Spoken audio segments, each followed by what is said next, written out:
Morning. Aerox version 2 na buwak kaya natumba. Videohan sir. Buwak kaya natumba niya na buwak ang side kay tungod sa crash guard. So bis hinay ran tumba na buwak na noon tungod sa crash guard. Okay. Tatangon na itong headlight at ilisa nag-lens. Update na. Update. Tangtang na nato. Tangtang sa natong headlight sa cover niya. Update. Tangtang ng cover sa headlight niya. Ano yung buak. So auto ning tangtangon ng damage na lens niya lisag bago. Alright. So update. Tangtang na to ng lens. Tara, ano yung buwak na lens. Tangtangon na tong eyeline, balihin na to sa bago.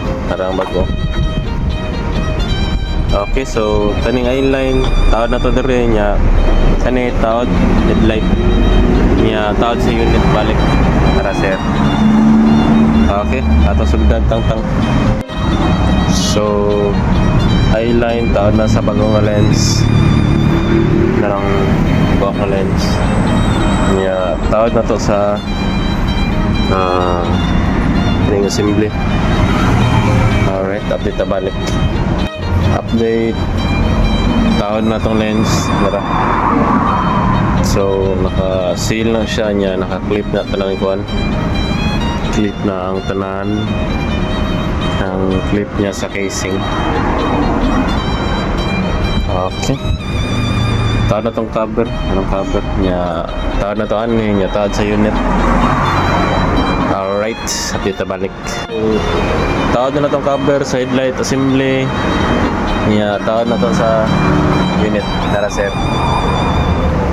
Okay. So, tawad na to. Yeah, on na lang.